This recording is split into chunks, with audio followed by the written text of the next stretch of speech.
Escucha estas palabras a ver si te suenan familiares. السكر شوربات العقرب جيتار A lo mejor te suenan porque las palabras azúcar, sorbete, guitarra y alacrán son arabismos y hay miles de ellos. Hay algunas que pueden ser obvias como almohada o alcoba, pero también hay otras que no tanto como تمر هندي كتير بحبه أبداً ما بحبه. ليمون of course بحبه كتير. La gran influencia del árabe hace que el español sea diferente a otras lenguas romances como el francés o el italiano. Del árabe heredamos palabras como fulano, Almería, la zona de España donde yo nací, o alacrán. الأكران العقرب يعني في شبه. En este vídeo te contamos la historia de esta interferencia lingüística y te damos un par de pistas para reconocer arabismos. Todo esto empieza en el año 711, cuando los ejércitos musulmanes empezaron la conquista de la península ibérica y entraron por el sur de lo que hoy es España. A este territorio lo llamaron Al-Ándalus, una parte de lo que hoy conocemos como Andalucía. Aunque la mayoría de estas personas no hablaban árabe, hablaban amazigh o bereber, como llamaron los romanos a un conjunto de lenguas del norte de África. Y entonces, ¿cómo fue que el árabe se volvió la lengua de mayor influencia? La clave está en la religión, porque los rezos, las plegarias y tradiciones del Islam, todas tienen que leerse en árabe.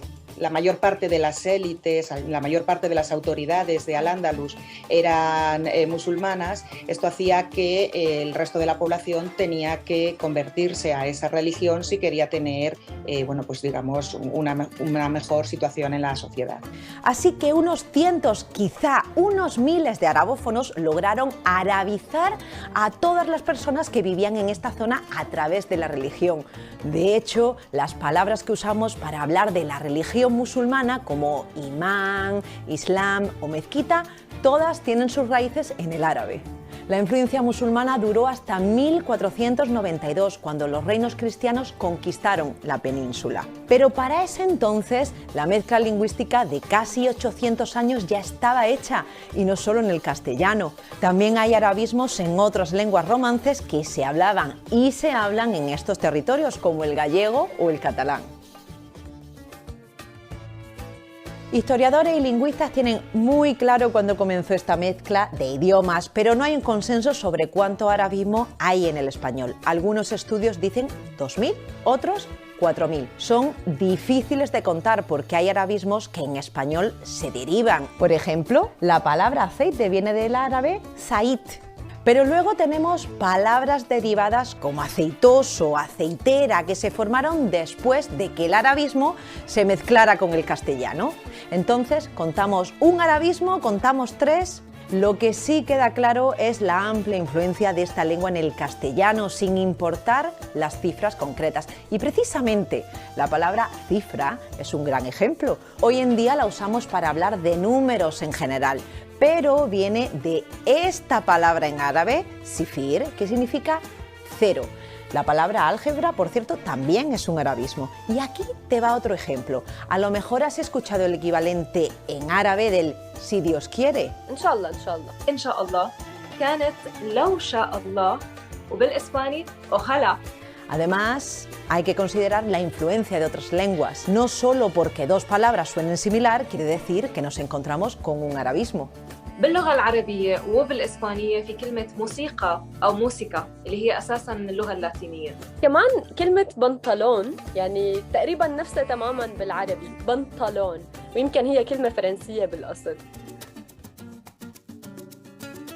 ¿Cómo podemos identificar las huellas más clásicas que dejó el árabe en el español actual? La primera forma, la más fácil, es buscar palabras que empiezan con los prefijos a o al. Ya hablamos de varios ejemplos como aceite, azúcar o almohada. Otro legado son los gentilicios, que no tienen formas masculinas ni femeninas y que terminan con una i latina. Por ejemplo, las palabras catarí, pakistaní o iraquí, todas llegaron al español como arabismos, y no solo porque hablan del mundo árabe. Es la terminación en i latina lo que es clave. Decimos marroquí y no marroquía o marroquío, ¿no? Y otra herencia clara para los lingüistas son son muchos topónimos o nombres de lugares que son derivados de palabras en árabe. Muchos de ellos están en España, claro, en sitios que fueron arabizados durante el periodo que ya mencionamos. Hay muchos, pero te muestro algunos. El nombre de la ciudad española de Medina Celi viene de Madina, que en árabe significa ciudad. La palabra árabe Guad, que significa río, es la raíz del nombre de las ciudades de Guadalajara, tanto en España como en México. En la provincia de Zaragoza, el nombre de la ciudad de Calatayud viene de la Calá, que significa fortaleza. Y no se nos puede olvidar Gibraltar, cuyo nombre viene del Jabal, que significa montaña. Antes de terminar este vídeo, les voy a dejar algo de tarea, que por cierto la palabra tarea también viene del árabe tarija, que significa esfuerzo. Si aprendiste algo en este vídeo, compártelo con algún fulano o fulanita, o a lo mejor con alguien que toque la guitarra, o que también capaz, como yo, sea de Almería. Y de palabra en palabra, ojalá que te haya gustado. مع السلامة. سلام جميعا. إلى اللقاء or hasta luego.